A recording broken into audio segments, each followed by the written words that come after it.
कहानी की शुरुआत होती है एक ऐसे लड़के से जिसका नाम था डॉग जो, जिसकी जिंदगी स्कूल में किसी नरक से कम नहीं थी, क्योंकि कुछ निकम्मे लड़के हर दिन उसे बुरी तरह पीटते थे, उसका मजाक उड़ाते थे और उसे कमजोर महसूस कराते थे। लेकिन हर बार मार खाने के बाद जब वो घर लौटता तो एक खास नॉवल पढ़ता था, क्योंकि उसी कहानी से उसे जीने और लड़ने की हिम्मत मिलती थी। उस नॉवल का हीरो था यू जुन हुक, एक ऐसा इंसान जिसने अपनी जिंदगी में सिर्फ दर्द देखा था और जो लगातार खतरनाक दुश्मनों से लड़ता रहा। उसके सारे साथी एक एक करके मरते गए, लेकिन फिर भी उसने कभी हार नहीं मानी और हर दर्द के बाद वो पहले से ज्यादा ताकतवर बनता गया। शुरुआत में ये कहानी पूरी दुनिया में बेहद लोकप्रिय थी, लेकिन धीरे धीरे समय गुजरता गया। 10 साल बीत गए, नॉवल के 1000 से ज्यादा चैप्टर्स आ चुके थे और अब हालत ये थी कि पूरी दुनिया में सिर्फ एक इंसान बचा था जो इसे अभी भी पढ़ रहा था, और वो था डॉग जो। अब डॉग जो एक कंपनी में कॉन्ट्रैक्ट एम्प्लॉय की नौकरी करता था और आज उसका आखिरी दिन था। लेकिन अजीब बात यह थी कि उसी दिन नॉवल का फाइनल चैप्टर भी रिलीज हुआ था, इसलिए काम खत्म करते ही उसने जल्दी से आखिरी चैप्टर पढ़ना शुरू कर दिया। लेकिन जैसे ही उसने एंडिंग देखी उसका दिल टूट गया, क्योंकि आखिर में सिर्फ यू जुन हुक ही जिंदा बचता है, जबकि बाकी सभी लोग मर जाते हैं। यही देखकर डॉग जो गुस्से से भर गया और उसने तुरंत राइटर को मैसेज भेज दिया कि इतनी बेकार एंडिंग क्यों बनाई गई, इस कहानी का अंत इससे कहीं बेहतर हो सकता था। मैसेज भेजने के बाद वो ट्रेन से घर लौटने लगा, जहां उसे उसकी कंपनी में काम करने वाली लड़की यू सांगहा मिलती है, जिसका कॉन्ट्रैक्ट भी उसी दिन खत्म हुआ था। और दोनों आपस में बात कर ही रहे होते हैं कि तभी डॉग जो के फोन पर राइटर का रिप्लाई आता है। राइटर लिखता है कि उसे खुशी है कि कम से कम किसी ने इस कहानी को आखिर तक पढ़ा, और फिर वो एक अजीब बात लिखता है कि अगर तुम्हें एंडिंग पसंद नहीं आई तो आज रात 7 बजे के बाद तुम्हें अपनी खुद की एंडिंग लिखने का मौका मिलेगा। ठीक उसी पल पूरी ट्रेन अचानक जोर से हिलने लगती है। ब्रेक इतनी तेजी से लगते हैं कि सभी लोग डर जाते हैं, और जब डॉग जो समय देखता है तो शाम के ठीक 7 बज चुके होते हैं। तभी उसके चेहरे का रंग उड़ जाता है, क्योंकि ये सब बिल्कुल उसी तरह हो रहा था जैसे नॉवल की शुरुआत में हुआ था। अचानक ट्रेन के अंदर एक अजीब और डरावना जीव प्रकट होता है, जिसकी आंखें चमक रही थी और जिसकी मुस्कान इंसानों जैसी बिल्कुल नहीं थी। तभी एक आदमी गुस्से में उस जीव पर चिल्लाता है कि ट्रेन क्यों रोकी है, इसे चलाओ। लेकिन अगले ही सेकंड उस जीव की आंखों से लेजर निकलती है और वो आदमी वहीं मारा जाता है। पूरा डिब्बा चीखों से भर जाता है और वो जीव खुद को मैसेंजर बताकर कहता है कि इंसानों के पाप अब सीमा पार कर चुके हैं, इसलिए अब सजा शुरू होगी। लेकिन साथ ही वो ये भी कहता है कि हर इंसान को जिंदा रहने का एक मौका मिलेगा। तभी सभी के सामने एक मैसेज दिखाई देता है, जिसमें लिखा होता है कि 10 मिनट के अंदर हर इंसान को किसी जीवित प्राणी को मारना होगा। जो सफल होगा उसे 300 कॉइन्स मिलेंगे और जो असफल होगा वो मर जाएगा। ये सुनते ही पूरे डिब्बे में अफरा तफरी मच जाती है। कुछ लोग एक दूसरे पर हमला करने लगते हैं तो कुछ कमजोर लोगों को मारने की योजना बनाने लगते हैं। एक महिला डर कर दूसरे डिब्बे में भागने की कोशिश करती है, लेकिन दरवाजे पर एक अदृश्य दीवार उसे रोक देती है। तभी डॉग जो की नजर अगले कंपार्टमेंट पर पड़ती है और वहां खड़ा होता है यू जुन हुक। उसी पल उसे समझ आ जाता है कि वो सच में उसी नॉवल की दुनिया में आ चुका है, और इसका मतलब था कि उसे इस दुनिया का भविष्य पहले से पता है। अचानक नदी के ऊपर से एक विशाल राक्षस निकलता है और पूरी ट्रेन पर हमला कर देता है, जिससे ट्रेन बुरी तरह पलट जाती है और चारों तरफ चीखें गूंजने लगती हैं। तभी डॉग जो को रूल याद आता है कि किसी भी जीवित प्राणी को मारना है, जरूरी नहीं कि वो इंसान ही हो। उसी समय उसकी नजर गिल यंग नाम के एक छोटे लड़के पर पड़ती है, जिसके हाथ में चींटियों का बॉक्स होता है। डॉग जो तुरंत वो बॉक्स पकड़ लेता है और यू सांगहा से कहता है कि उसमें से एक चींटी निकालो। वो सबका ध्यान अपनी तरफ खींचने की कोशिश करता है, लेकिन कोई उसकी बात नहीं सुनता, इसलिए वो बिना समय गवाए खुद एक छोटी सी चींटी को मार देता है। अगले ही पल उसके सामने एक होलोग्राम प्रकट होता है और उसे 300 कॉइन्स मिल जाते हैं। अब सभी लोग उसकी तरफ देखने लगते हैं,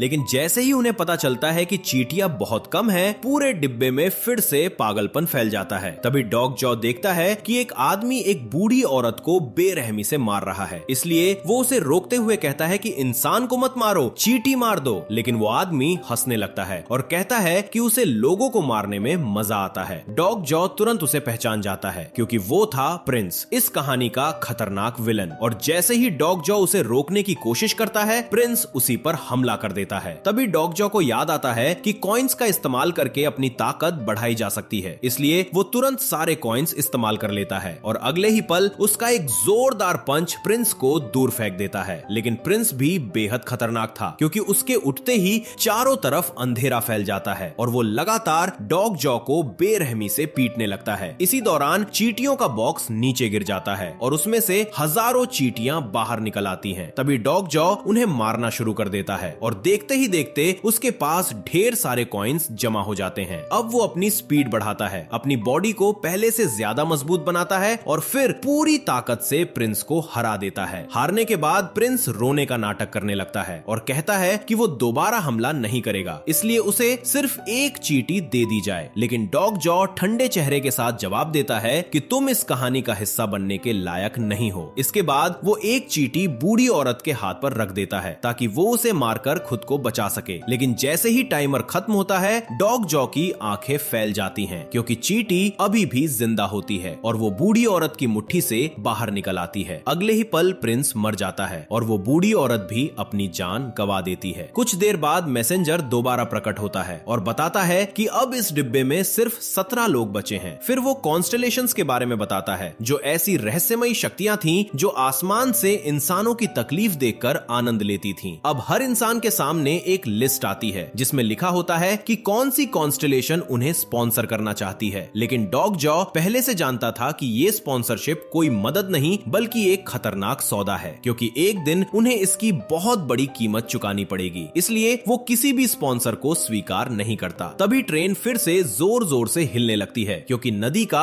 वही विशाल राक्षस अब पूरी ट्रेन को नीचे खींच रहा था। उसी समय डॉग जॉ की नजर एक सैनिक ली ह्यून पर पड़ती है, जो दरवाजा खोलने की कोशिश कर रहा था। डॉग जॉ को याद आता है कि ली ह्यून इस कहानी का एक महत्वपूर्ण किरदार है, इसलिए वो तुरंत उससे कहता है कि तुम्हारे अंदर एक हिडन पावर है और तुम्हें उसे जगाना होगा। किसी तरह ली ह्यून की छिपी हुई शक्ति जाग जाती है और वो पूरी ताकत से दरवाजा तोड़ देता है, जिससे सभी लोग तेजी से बाहर भागने लगते हैं। लेकिन तभी डॉग जॉ की नजर गिल यंग पर पड़ती है, जो अपनी मरी हुई चींटियों को देखकर रो रहा था। इसलिए वो दोबारा ट्रेन के अंदर जाता है और उसे अपनी बाहों में उठाकर बाहर ले आता है। सभी लोग अपनी जान बचाने के लिए भाग ही रहे होते हैं कि तभी अचानक आसमान में एक नई और रहस्यमयी आवाज गूंज उठती है। अचानक आसमान में गूंज रही वो रहस्यमयी आवाज ऐलान करती है कि अब अगला स्टेज शुरू हो चुका है। अब सभी लोगों को जिंदा रहने के लिए एक टूटे हुए ब्रिज को पार करना था। लेकिन तभी नदी का वही विशाल राक्षस दोबारा बाहर निकलता है और अपने एक ही हमले से ब्रिज का बड़ा हिस्सा तोड़ देता है, जिससे बीच में एक खतरनाक खाई बन जाती है और फिर वो दोबारा नदी के अंदर गायब हो जाता है। लेकिन मुश्किलें यहीं खत्म नहीं होती, क्योंकि उसी समय मैसेंजर आसमान से ट्रेन का एक पूरा डिब्बा ब्रिज पर गिरा देता है। और सबसे डरावनी बात ये होती है कि जो लोग पहले मर चुके थे वो सभी अचानक दोबारा जिंदा होकर उठ खड़े होते हैं। अब वो सभी मरे हुए लोग खिलाड़ियों का पीछा करने लगते हैं ताकि उन्हें मार सके। ली ह्यून अपनी शक्ति का इस्तेमाल करके उन्हें रोकने की कोशिश करता है, लेकिन दुश्मनों की संख्या इतनी ज्यादा थी कि वो अकेला कुछ नहीं कर पा रहा था। तभी अचानक यू सांघा की स्किल एक्टिवेट हो जाती है और वो अपनी शक्ति से कुछ समय के लिए उस टूटे हुए हिस्से पर एक अस्थायी पुल बना देती है, जिससे सभी लोग तेजी से दौड़कर दूसरी तरफ जाने लगते हैं। क्योंकि डॉग जॉ को आगे होने वाली हर घटना पहले से पता थी, इसलिए वो सबको चेतावनी देता है कि कुछ ही देर में जहरीली गैस पूरे इलाके में फैल जाएगी। वो फैसला करता है कि सभी को जल्दी से पास वाले सबवे स्टेशन की तरफ जाना चाहिए। लेकिन तभी उसे याद आता है कि नॉवल के अंत में यूजुन हुक उसी स्टेशन पर एक ड्रैगन से लड़ते हुए मर गया था। मरने से पहले यूजुन हुक ने अपनी खास शक्ति का इस्तेमाल करके पूरी कहानी को फिर से शुरुआत में रीसेट कर दिया था, लेकिन उस स्टेशन में मौजूद बाकी सभी लोग मर गए थे। तभी डॉग जॉ समझ जाता है कि अगर उसे इस बार सबको बचाना है तो यूजुन हुक का जिंदा रहना बहुत जरूरी है, क्योंकि अगर वो फिर से रीसेट कर देगा तो सब कुछ दोबारा शुरू हो जाएगा। इसीलिए वो तय करता है कि वो यूजुन हुक को आने वाले खतरे के बारे में बताएगा और उसकी मदद करेगा। दूसरी तरफ यूजुन हुक अपनी तलवार और गन से दुश्मनों को बेरहमी से खत्म कर रहा था और एक एक करके सभी मॉन्स्टर्स को मारता जा रहा था। फिर अचानक वो डॉग जॉ के सामने आकर खड़ा हो जाता है और गुस्से में पूछता है कि उसने क्या किया है, क्योंकि प्रिंस को अभी मरना नहीं था। इसके जवाब में डॉग जॉ झूठ बोलते हुए कहता है कि उसके पास भविष्य देखने की शक्ति है और प्रिंस इस कहानी के लिए गलत इंसान था, इसलिए उसने उसे मरने दिया। इसके बाद वो यूजुन हुक को बताता है कि सबवे स्टेशन के अंदर एक ड्रैगन से लड़ाई होने वाली है और उसे हराने का तरीका भी समझाता है। लेकिन ये सुनते ही यूजुन हुक उसका कॉलर पकड़ लेता है और उसे ब्रिज के किनारे से नीचे लटका देता है। फिर वो ठंडी आवाज में पूछता है कि अगर तुम्हें सच में भविष्य पता है तो मुझे अभी क्या करना चाहिए। डॉग जॉ डर के मारे कुछ बोल ही नहीं पाता। तभी यूजुन हुक कहता है कि अगर उसके पास सच में ऐसी शक्ति है तो उसे इसे साबित करना होगा, और अगर वो यहाँ से जिंदा बच गया तो स्टेशन पर आकर उससे मिले। इतना कहकर वो डॉग जॉ को सीधे नदी में फेंक देता है। अगले ही पल नदी का विशाल राक्षस डॉग जॉ को निगल जाता है और वो सीधा उसके पेट के अंदर जा गिरता है। तभी उसके सामने एक होलोग्राम प्रकट होता है जिसमें लिखा होता है कि ये एक नया स्टेज है और उसे मॉन्स्टर को मारकर वहां से बाहर निकलना होगा। सबसे अजीब बात ये थी कि मॉन्स्टर के पेट के अंदर भी एक मैसेंजर मौजूद था जो पूरी घटना को लाइव स्ट्रीम करके ऊपर बैठे तारों यानी कॉन्स्टलेशंस को दिखा रहा था। डॉग जॉ अचानक उसे उसके असली नाम से बुला देता है और ये सुनते ही मैसेंजर घबरा जाता है। तब डॉग जॉ मुस्कुराते हुए उससे पूछता है कि क्या वो अभी स्टार्स के बीच काफी फेमस हो चुका है और क्या लोग उसे पसंद कर रहे हैं। मैसेंजर तुरंत हाँ कह देता है। बस तभी डॉग जॉ उसे ब्लैकमेल करना शुरू कर देता है। वो कहता है कि अगर वो मर गया तो मैसेंजर को कितना नुकसान होगा, क्योंकि फिर वो स्टार्स को इतना शानदार कंटेंट नहीं दिखा पाएगा और सारे स्टार्स उससे नाराज हो जाएंगे। क्योंकि डॉग जॉ पूरी नॉवल पढ़ चुका था, इसलिए उसे पहले से पता था कि मैसेंजर के पास बहुत सारी कीमती चीजें मौजूद है, इसीलिए वो उसके साथ एक डील कर लेता है। उसी समय मॉन्स्टर के पेट के अंदर तेजाब बनना शुरू हो जाता है और पूरा शरीर धीरे धीरे पिघलने लगता है। डॉग जॉ तुरंत मैसेंजर से कहता है कि उसे कुछ खास स्पाइक्स चाहिए ताकि एसिड बाहर ना निकल पाए। ये तरीका भी उसने उसी नॉवल से सीखा था। मॉन्स्टर के पेट के अंदर कई ऐसे पॉइंट्स थे जहां से एसिड बाहर निकल सकता था, लेकिन डॉग जॉ उन सभी जगहों को एक एक करके बंद कर देता है और आखिरकार मॉन्स्टर अपने ही शरीर के अंदर बने एसिड की वजह से मर जाता है। इस तरह डॉग जॉ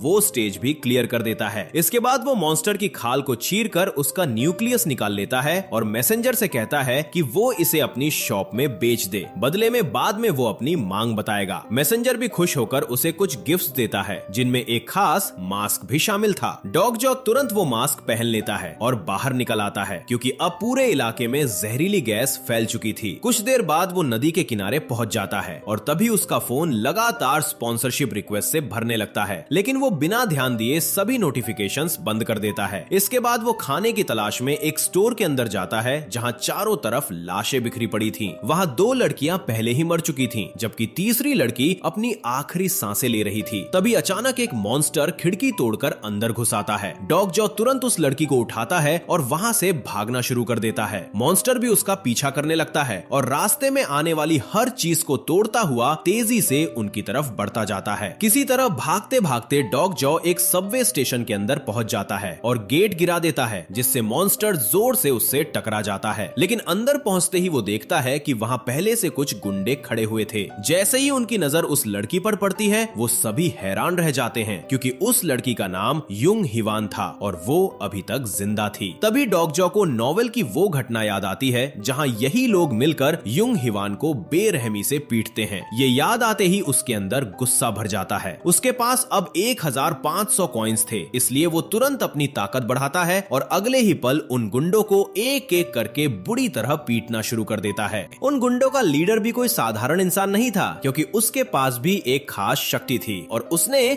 गुस्से में अपनी पावर एक्टिवेट कर दी। लेकिन डॉग जॉ अब पहले जैसा कमजोर लड़का नहीं रहा था, इसलिए उसने कुछ ही सेकंड में उसे जमीन पर गिराकर दबोच लिया। बाकी गुंडे अब एक साथ हमला करने ही वाले थे कि तभी अचानक दूसरी तरफ से कुछ लोग वहां पहुंच जाते हैं। उनके आगे आगे ली ह्यून चल रहा था और उसे देखते ही सारे गुंडे पीछे हट जाते हैं। ट्रेन से बचे हुए बाकी लोग भी उनके साथ मौजूद थे। यू सोंगहा डॉग जॉ को बताती है कि उन सर्वाइवर्स के बीच देश का एक बड़ा नेता भी मौजूद है और अब वही सभी लोगों का लीडर बन चुका है। वो नेता सबके सामने खड़े होकर कहता है कि जिन लोगों के पास ज्यादा कॉइन्स है उन्हें बाकी लोगों में बांट देना चाहिए, ताकि सभी लोग मिलकर आगे बढ़ सकें और जिंदा रह सकें। उसी दौरान छोटा बच्चा गिल यंग भी अपनी एक नई शक्ति जागृत कर लेता है और अब वो कीड़ों मकोड़ों से बात कर सकता था। तभी अचानक डॉग जॉ पूछता है कि यूजुन हुक कहाँ है, लेकिन वहां मौजूद कोई भी इंसान इस नाम को पहचान नहीं पाता। ये सुनकर डॉग जॉ के चेहरे पर चिंता साफ दिखाई देने लगती है, क्योंकि अब उसे एहसास हो जाता है कि उसकी वजह से कहानी बदल चुकी है। तभी कुछ लोग सबको याद दिलाते हैं कि 3 घंटे बाद उन्हें सर्वाइवल फी देनी होगी। इस अजीब दुनिया में सिर्फ जिंदा रहने देने की भी कीमत चुकानी पड़ती थी। अगर कोई लगातार लेवल्स क्लियर करता रहे तो वो बिना फी दिए जिंदा रह सकता था, लेकिन अगर कोई ज्यादा देर तक एक ही जगह रुक गया तो उसे कॉइन्स देकर अपनी जिंदगी खरीदनी पड़ती। तभी वो नेता धीरे धीरे डॉग जॉ के पास आता है और कहता है, तुम्हारे पास कॉइन्स है ना, तो इन्हें इन लोगों में बांट दो। क्या तुम नहीं चाहते कि ये सब जिंदा रहें? शुरुआत में डॉग जॉ सच में अपने कॉइन्स देने वाला था, लेकिन तभी उसे नॉवल की बातें याद आ जाती हैं। उस आदमी का नाम इन्हो था और नॉवल में वो कोई अच्छा इंसान नहीं था। उसने अपनी इंसानियत बेचकर स्टार्स के साथ सौदा कर लिया था और धीरे धीरे खुद एक मॉन्स्टर बन चुका था। बस फर्क इतना था कि अभी तक बाकी लोग उसकी असली सच्चाई नहीं जानते थे। जिन लोगों के पास कॉइन्स कम थे वो अब डरने लगे थे और उम्मीद से डॉग जॉ की तरफ देख रहे थे। लेकिन तभी डॉग जॉ ठंडी आवाज में कहता है, मैं किसी को अपने कॉइन्स नहीं दूंगा। सभी लोग गुस्से में उसकी तरफ देखने लगते हैं। तब डॉग जॉ कहता है कि वो इस लेवल को क्लियर करके सभी को बचाएगा। इसके बाद वो आसपास पड़ी साधारण चीजों से कुछ हथियार बनाता है और अपनी टीम के साथ टनल के अंदर जाने लगता है। रास्ते में युंग हिवान उन्हें बताती है कि जिन गुंडों से वो पहले मिले थे वो लोगों को मारकर उनके कॉइन्स चुरा रहे थे और फिर बाकी लोगों से झूठ बोलते थे कि उन्होंने ये कॉइन्स मॉन्स्टर्स को मारकर कमाए हैं। लेकिन डॉग जॉ को पहले से पता था कि टनल के कौन से हिस्से खतरनाक है और किन जगहों से बचना चाहिए। पूरा टनल अंधेरे से भरा हुआ था, इसलिए गिल यंग अपनी शक्ति का इस्तेमाल करके जुगनुओं को बुलाता है, जिससे रास्ते में हल्की रोशनी फैल जाती है। लेकिन तभी अचानक मॉन्स्टर्स उन पर हमला कर देते हैं और वहां भयानक लड़ाई शुरू हो जाती है। हर इंसान अपने अपने हथियारों से लड़ने लगता है और धीरे धीरे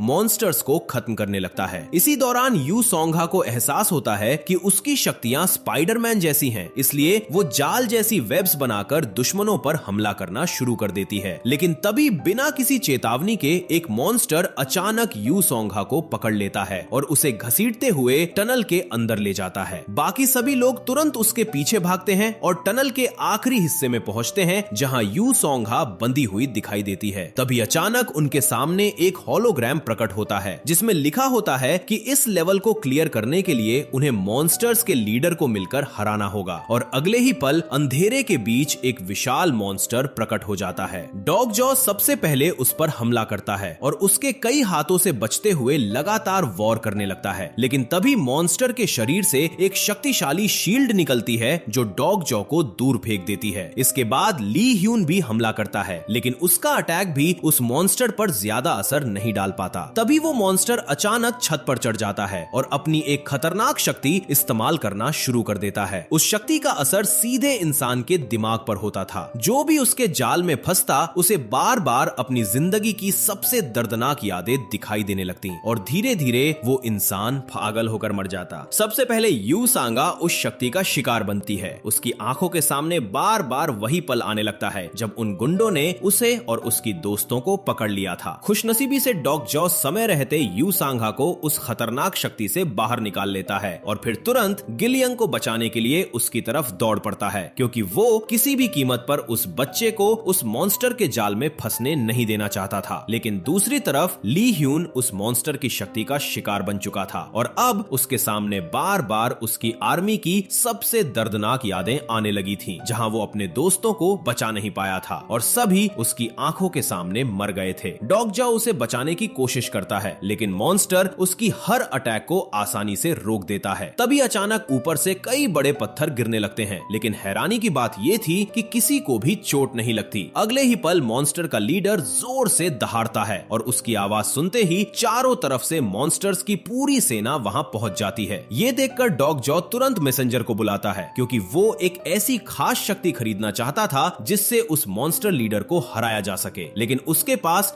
जरूरत से 1000 कॉइन्स कम थे। उसी समय युंग हिवान लगातार मॉन्स्टर से लड़ती रहती है और फिर अचानक एक ऊंची छलांग लगाकर सीधे मॉन्स्टर लीडर के पीछे पहुंच जाती है। उसे देखकर डॉग जॉ भी वही तरीका अपनाता है और रास्ते में छोटे मॉन्स्टर्स को मारते हुए कॉइन्स इकट्ठा करता जाता है। आखिरकार उसके पास जरूरत के पूरे कॉइन्स जमा हो जाते हैं और वो तुरंत वो स्पेशल पावर खरीद लेता है। फिर वो उस शक्ति को अपने हथियार में डाल देता है, जिससे उसकी तलवार बेहद खतरनाक हो जाती है। इसके बाद डॉग जॉ युंग हिवान की तरह एक लंबी छलांग लगाता है और अगले ही पल अपनी पूरी ताकत से मॉन्स्टर लीडर को बीच से 2 टुकड़ों में काट देता है और इसी के साथ वो लेवल आखिरकार क्लियर हो जाता है। मॉन्स्टर के मरते ही ली ह्यून भी अपनी दर्दनाक यादों की कैद से बाहर निकल आता है। तभी डॉग जॉ को नॉवेल की वो बात याद आती है कि ली ह्यून हमेशा इस बात का पछतावा करता था कि वो अपने दोस्तों को युद्ध में बचा नहीं पाया। इसके बाद सभी लोग मिशन पूरा होने पर मिले ट्रेजर को देखने लगते हैं। युंग हिवान को 2 छोटी तलवारें मिलती हैं। ली ह्यून को एक अजीब सा ग्लोव मिलता है जिसकी शक्ति किसी को समझ नहीं आती। गिल यंग को एक खास हेलमेट मिलता है जिससे वो सिर्फ कीड़ों से बात ही नहीं बल्कि उन्हें कंट्रोल भी कर सकता था। टूटी हुई तलवार मिलती है। सभी लोग उस ब्रोकन स्वॉर्ड को देखकर हैरान हो जाते हैं, लेकिन डॉग जॉ किसी को भी उसकी असली शक्ति के बारे में नहीं बताता क्योंकि वो जानता था कि उस तलवार की दूसरी आधी हिस्सा अभी भी कहीं मौजूद है। तभी गिल यंग लड़ाई के दौरान ऊपर से गिरे पत्थरों के बारे में पूछता है। डॉग जॉ बताता है कि अगर कोई उन पत्थरों को खा ले तो उसे अजीब और डरावने विजन दिखाई देने लगते हैं। लेकिन तभी अचानक सभी को एहसास होता है कि स्टेशन स्टेज अभी खत्म नहीं हुआ है क्योंकि अभी भी एक मॉन्स्टर बाकी था। सभी लोग तुरंत वापस भागते हैं और उसी समय युंग हिवान गुस्से में सीधे गैंग लीडर के ऊपर छलांग लगा देती है और उसे बेरहमी से मार गिराती है। आखिरकार उसका बदला पूरा हो चुका था। बाकी गुंडे गुस्से में उन पर हमला करने दौड़ते हैं, लेकिन तभी अचानक युंग हिवान की एक और नई शक्ति जाग जाती है और वो कुछ ही सेकंड में उन सभी गुंडों को काट कर खत्म कर देती है। अब वहां मौजूद हर गुंडा मर चुका था। ये देखकर इन्हों के पास लड़ने के अलावा कोई रास्ता नहीं बचता। अपनी ताकत दिखाने के लिए वो एक पिलर पर पंच मारता है और तभी उसका हाथ किसी मॉन्स्टर की तरह बदलने लगता है। इसके बाद वो सीधे युंग हिवान पर हमला कर देता है। दोनों के बीच जबरदस्त लड़ाई शुरू हो जाती है और युंग हिवान उसे धक्का देते हुए रेलवे ट्रैक तक ले जाती है। वो उसे खत्म करने ही वाली होती है, लेकिन बाकी लोग उसे रोक देते हैं। वो कहते हैं कि अभी स्टेज क्लियर मत करो क्योंकि अगला लेवल शायद इससे भी ज्यादा खतरनाक होगा। उनके हिसाब से सर्वाइवल फी देकर जिंदा रहना ज्यादा आसान था। कुछ लोग तो यहाँ तक कह देते हैं कि अगर किसी को मरना ही है तो मॉन्स्टर्स के हाथों मरना बेहतर होगा ताकि उनके कॉइन्स भी मिल जाएं।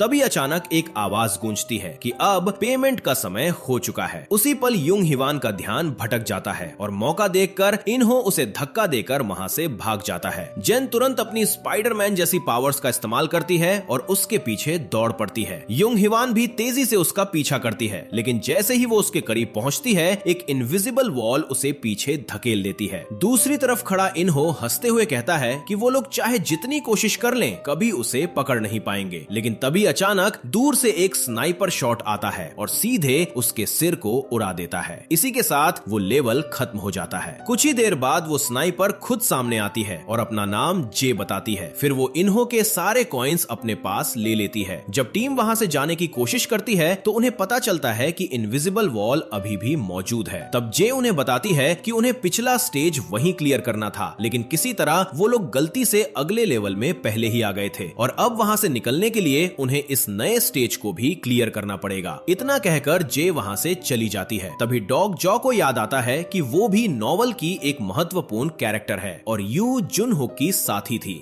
दोनों हमेशा एक टीम की तरह लड़ते थे। उसी समय स्टेशन में अनाउंसमेंट होती है कि वहां कुल 104 लोग मौजूद हैं और उनके पास सिर्फ 10 मिनट है ग्रीन जोन तक पहुंचने के लिए, वरना मॉन्स्टर्स उन्हें मार देंगे। लेकिन समस्या ये थी कि वहां सिर्फ 52 ग्रीन जोन्स थे और हर जोन में सिर्फ एक इंसान खड़ा हो सकता था। ये सुनते ही पूरे स्टेशन में अफरा तफरी मच जाती है और लोग एक दूसरे से लड़ने लगते हैं। तभी गोंग पिल्डू नाम का आदमी अपने गुंडों के साथ वीआईपी एरिया पर कब्जा कर लेता है और ऐलान करता है कि जिसे भी ग्रीन स्पॉट चाहिए उसे कॉइन्स देने होंगे। उसने अपने कॉइन से एक खास सिस्टम खरीदा था जो उसे परेशान करने वालों पर अपने आप गोलियां चलाता था। डॉग जॉ तुरंत अपनी टीम से कहता है कि सब लोग अलग अलग होकर ग्रीन जोन्स ढूंढना शुरू करें। तभी जे वापस आती है और यूजुन हुक का मैसेज देती है। उसके मुताबिक डॉग जॉ को आज की रात अकेले बितानी होगी और अपनी टीम से अलग रहना होगा। तभी डॉग जॉ को अपने स्कूल का वो दिन याद आता है जब कुछ बदमाशों ने मजे के लिए उसे और उसके दोस्त को एक दूसरे के खिलाफ लड़ने पर मजबूर कर दिया था। इसी दौरान स्टेशन में दूसरी अनाउंसमेंट होती है कि गेम को और मजेदार बनाने के लिए कुछ ग्रीन जोन्स गायब होकर दूसरी जगह प्रकट होंगे। अचानक डॉग जॉ जहां खड़ा था वही जगह ग्रीन हो जाती है। वो तुरंत अपनी टीम से कहता है कि अगर जिंदा रहना है तो दूसरों से लड़ना पड़ेगा, लेकिन युंग हिवान उसकी बात का विरोध करते हुए कहती है कि इंसानों से लड़ने से बेहतर है उन मॉन्स्टर्स से लड़ना जो उन्हें मारने आ रहे हैं। कुछ ही देर बाद 10 मिनट पूरे हो जाते हैं और मॉन्स्टर्स की एक विशाल सेना स्टेशन के अंदर घुस आती है। जो लोग ग्रीन स्पॉट में नहीं थे वो तुरंत तुरंत मारे जाने लगते हैं। इसके बाद बाकी लोग भी युंग हिवान के साथ मिलकर मॉन्स्टर से लड़ने लगते हैं और आखिर में डॉग जॉ भी उनकी मदद करने पहुंच जाता है। वो सबको बताता है कि ग्रीन जोन्स जानबूझकर खतरनाक जगहों पर रखे गए हैं ताकि ऊपर बैठे स्टार्स को ये खेल और ज्यादा मजेदार लगे। चारों तरफ लोग मर रहे थे, मॉन्स्टर्स लगातार हमला कर रहे थे, लेकिन फिर भी उनकी टीम पूरी ताकत से लड़ती रही। तभी डॉग जॉ की नजर यूजुन हुक पर पड़ती है, जो एक ग्रीन जोन के पास खड़ा था और कुछ नहीं कर रहा था, जबकि पास ही मॉन्स्टर्स गिल यंग को मारने की कोशिश कर रहे थे। उस ग्रीन जोन में सिर्फ 2 लोग खड़े हो सकते थे और यूजुन हुक पहले ही एक जगह ले चुका था। वो डॉग जॉ से कहता है कि हीरो बनने का नाटक करने की जरूरत नहीं है, बच्चे को छोड़ो और आकर यहाँ खड़े हो जाओ। लेकिन डॉग जॉ किसी भी कीमत पर गिल यंग को छोड़ने के लिए तैयार नहीं होता। मॉन्स्टर्स से लड़ते हुए डॉग जॉ किसी तरह गिल यंग को बचाकर ग्रीन जोन तक पहुंचा देता है और उसे वहां सुरक्षित छोड़कर खुद तुरंत पीछे हट जाता है। दूसरी तरफ उसकी टीम को एक ऐसा ग्रीन स्पॉट मिल जाता है जिसमें 3 लोग खड़े हो सकते थे, इसलिए वो सभी वहीं खड़े होकर खुद को बचा लेते हैं। लेकिन अब वहां मौजूद सारे मॉन्स्टर्स का निशाना सिर्फ डॉग जॉ बन चुका था। सैकड़ों मॉन्स्टर्स एक साथ उसकी तरफ दौड़ पड़ते हैं और जैसे ही वो उस पर हमला करने वाले होते हैं, तभी डॉग जॉ जमीन पर पड़ा वही चमकता हुआ पत्थर उठा लेता है जो लड़ाई के दौरान ऊपर से गिरा था और अगले ही पल वो उसे निगल जाता है। पत्थर निगलते ही उसका पूरा शरीर एक अजीब इल्यूजन जैसी हालत में चला जाता है और अब मॉन्स्टर्स के किसी भी अटैक का उस पर असर नहीं हो रहा था। अचानक उसकी आंखों के सामने उसकी पुरानी जिंदगी लौट आती है। वो फिर से उसी दिन पहुंच जाता है जिस दिन उसे अपने ही दोस्त से लड़ने पर मजबूर किया गया था। उसके सामने वही स्कूल, वही बदमाश और वही दर्दनाक पल खड़े थे। डॉग जॉ अपने दोस्त को मार रहा था, जबकि वो गुंडे एक तरफ खड़े होकर मजे ले रहे थे। आखिर में डॉग जॉ वो लड़ाई जीत जाता है, लेकिन उसी दिन वो हमेशा के लिए अपने दोस्त को खो देता है। उस गलती का पछतावा आज तक उसके अंदर जिंदा था, क्योंकि वो जानता था कि असली दुश्मन उसका दोस्त नहीं बल्कि वो बदमाश थे जो शुरू से उन दोनों की जिंदगी बर्बाद कर रहे थे। उसे अचानक नॉवल का एंडिंग याद आता है, जहां यूजुन हुक खुद को बचाने के लिए बाकी लोगों को मरने देता है, लेकिन डॉग जॉ ऐसी एंडिंग नहीं चाहता था। वो एक ऐसी कहानी चाहता था जहां हीरो अपने सबसे करीबी लोगों के साथ जिंदा बचे। तभी अचानक उसके सामने यूजुन हुक प्रकट होता है और कहता है कि वो भी पहले बिल्कुल ऐसा ही सोचता था, लेकिन एक समय के बाद उसे समझ आ गया कि इंसान असल में बहुत स्वार्थी होते हैं और आखिर में हर कोई सिर्फ खुद को बचाना चाहता है। अगले ही पल वो इल्यूजन टूट जाता है। डॉग जॉ दोबारा रियलिटी में लौट आता है और देखता है कि उसकी टीम उसे बचाकर एक कमरे के अंदर ले आई थी। उसे बचाने के लिए उन लोगों ने मॉन्स्टर से लड़ाई की थी, लेकिन उसी दौरान ली ह्यून बहुत बुरी तरह घायल हो चुका था। तभी अचानक डॉग जॉ को एहसास होता है कि आज वही दिन है जब ड्रैगन के साथ वो खतरनाक लड़ाई होने वाली है। अगर उसे अपने दोस्तों को बचाना है तो उस ड्रैगन को हर हाल में हराना होगा।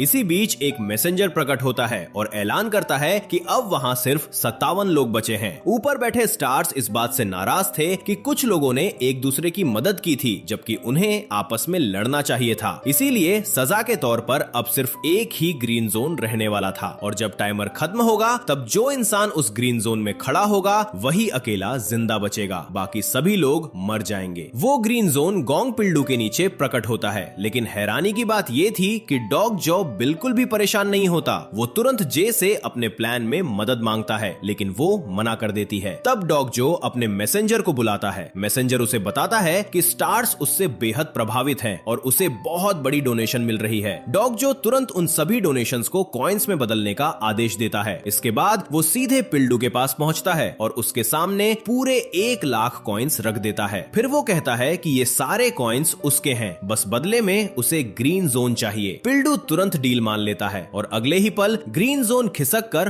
डॉग जो के नीचे आ जाता है। लेकिन तभी अचानक डॉग जो अपनी टूटी हुई तलवार निकालता है और ग्रीन जोन को तोड़ना शुरू कर देता है। बाकी सभी लोग उसे रोकने की कोशिश करते हैं, लेकिन तभी जे समझ जाती है कि डॉग जो असल में क्या करना चाहता है। वो तुरंत अपनी स्नाइपर गन उठाती है और एक ही शॉट में पूरे ग्रीन जोन को पूरी तरह नष्ट कर देती है। अब वहां किसी के पास बचने का कोई तरीका नहीं बचा था। तभी डॉग जो सबकी तरफ देखकर कहता है कि अगर शुरुआत से सभी लोग मिलकर लड़ते तो शायद कोई भी नहीं मरता। इसके बाद वो सारे कॉइन्स वापस पिल्डू को लौटा देता है और कहता है कि अब वो सभी को मिलकर बचाएंगे। ये सुनने के बाद पिल्डू पहली बार सभी लोगों को वीआईपी जोन में मुफ्त में आने की अनुमति दे देता है। फिर वो अपने नए नए कॉइन्स का इस्तेमाल करके अपने सिक्योरिटी सिस्टम को और ज्यादा खतरनाक बना देता है। कुछ ही देर बाद मॉन्स्टर्स की विशाल सेना स्टेशन पर हमला कर देती है, लेकिन जैसे ही वो पोर्टल के पास पहुंचते हैं, पिल्डू का सिक्योरिटी सिस्टम गोलियों की बारिश शुरू कर देता है। चारों तरफ मॉन्स्टर्स की लाशें गिरने लगती हैं और जो मॉन्स्टर्स गोलियों से बच जाते हैं उन्हें डॉग जो और उसकी टीम मिलकर खत्म करने लगते हैं। लेकिन तभी अचानक पूरी जमीन जोर जोर से कांपने लगती है। अगले ही पल जमीन फट जाती है और गेम का सबसे बड़ा विलन बाहर निकलता है। वो था ड्रैगन। उसकी आग इतनी खतरनाक थी कि वो एक ही सांस में लोगों को जला रहा था। यूजुन हुक तुरंत अपनी सॉर्ड और गन लेकर उससे लड़ने कूद पड़ता है। वो लगातार ड्रैगन पर अटैक करता है और उसे पीछे धकेलने लगता है, लेकिन ऊपर बैठे स्टार्स को ये बिल्कुल पसंद नहीं आता कि यूजुन हुक ड्रैगन से ज्यादा ताकतवर दिख रहा है, इसलिए वो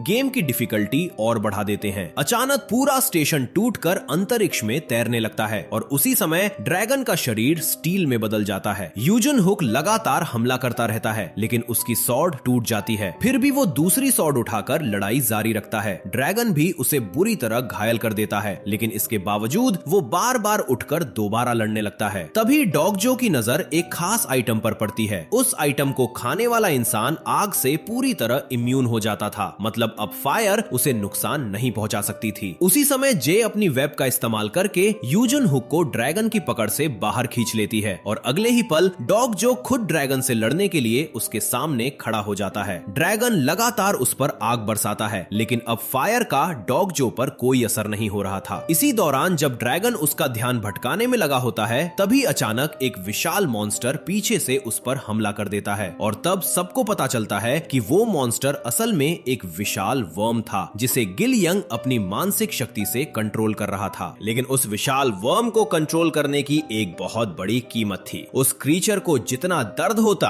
उतना ही दर्द गिल यंग भी महसूस करता था। और क्योंकि ड्रैगन बेहद खतरनाक था, इसलिए उसने कुछ ही सेकंड में उस वर्म को बुरी तरह कुचलना शुरू कर दिया। वर्म दर्द से तड़प रहा था और उसी के साथ गिल यंग भी चीखने लगा। ये देखकर ली ह्यून के अंदर कुछ टूट जाता है। उसे अपने पुराने दोस्त याद आने लगते हैं, जिन्हें वो बचा नहीं पाया था, और इस बार वो किसी और को मरते हुए नहीं देखना चाहता था। अगले ही पल वो सीधे ड्रैगन के सामने कूद पड़ता है। जैसे ही वो लड़ाई में शामिल होता है, उसकी असली शक्ति आखिरकार जाग जाती है। उसे मिला हुआ वो अजीब ग्लव अचानक बदलकर एक विशाल शील्ड बन जाता है। ऐसा शील्ड जिस पर ड्रैगन के किसी भी अटैक का असर नहीं हो रहा था। उसी समय उसकी शक्ति की वजह से जमीन ऊपर उठने लगती है और ड्रैगन के सामने एक विशाल दीवार बन जाती है। दूसरी तरफ यू सांघा अपनी वेब का इस्तेमाल करके हवा में एक ब्रिज बना देती है। युंग हिवान उसी ब्रिज पर दौड़ती हुई ड्रैगन की पीठ तक पहुंच जाती है और ऊपर से उस पर लगातार हमला करना शुरू कर देती है। उसी समय ली ह्यून दीवार के अंदर से निकलकर ड्रैगन को पीछे धकेलने लगता है। डॉग जो मौका देखकर ड्रैगन को खत्म करने की कोशिश करता है, लेकिन ड्रैगन उड़कर वहां से बच निकलता है। तब डॉग जो सबको बताता है कि ड्रैगन को मारने का सिर्फ एक तरीका है, उन्हें उसकी छाती पर हमला करना होगा। लेकिन समस्या ये थी कि जो इंसान वो अंतिम हमला करेगा, उसकी भी मौत हो जाएगी। हालांकि मिशन पूरा होने के बाद उन्हें एक ऐसी शक्ति मिलने वाली थी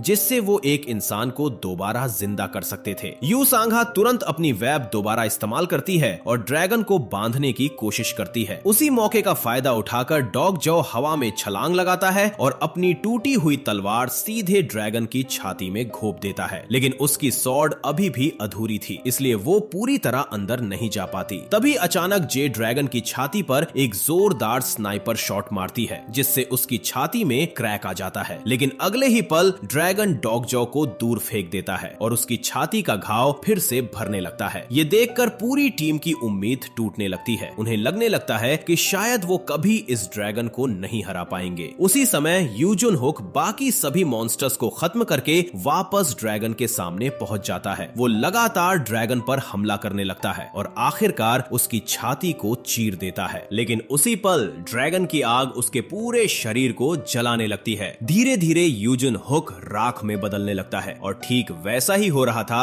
जैसा नॉवल में लिखा गया था। अगर यूजुन हुक मर जाता तो उसकी स्किल एक्टिवेट हो जाती और पूरा गेम फिर से शुरुआत में रीसेट हो जाता। डॉग जो अचानक महसूस करता है कि उसके आसपास मौजूद लोग धीरे धीरे गायब होने लगे हैं। उसे लगता है कि सब खत्म हो चुका है, लेकिन तभी अचानक मैसेंजर की आवाज गूंजती है। वो ऐलान करता है कि ब्रोकन स्वॉर्ड का दूसरा हिस्सा मिल चुका है। ये सुनते ही डॉग जो बिना समय गवाए दोनों हिस्सों को जोड़ देता है और अगले ही पल उसकी तलवार पूरी तरह कंप्लीट हो जाती है। अब वो कोई साधारण हथियार नहीं बल्कि एक रहस्यमयी और बेहद शक्तिशाली ब्लेड बन चुकी थी। डॉग जो अपनी पूरी ताकत के साथ ड्रैगन पर अंतिम हमला करता है और उसी एक वार में ड्रैगन आखिरकार मारा जाता है। अगले ही पल एक अनाउंसमेंट गूंजती है कि लेवल पूरी तरह क्लियर हो चुका है। मिशन पूरा होने के बाद मिली शक्ति का इस्तेमाल करके डॉग जो यूजन हुक को भी वापस जिंदा कर देता है। धीरे धीरे पूरा स्टेशन फिर से सामान्य होने लगता है। यूजन हुक हैरानी से डॉग जो की तरफ देखता है क्योंकि उसे विश्वास ही नहीं हो रहा था कि वो अभी भी जिंदा है। ड्रैगन के खत्म होते ही सब कुछ पहले जैसा होने लगता है और वहां मौजूद सभी लोग खुशी से जश्न मनाने लगते हैं और आखिर में अचानक राइटर का एक मैसेज सामने आता है। उस मैसेज में लिखा होता है कि यहाँ बनाई गई नई कहानी उसे स्वीकार है। फिल्म यही खत्म होती है। मिलते हैं अगले वीडियो।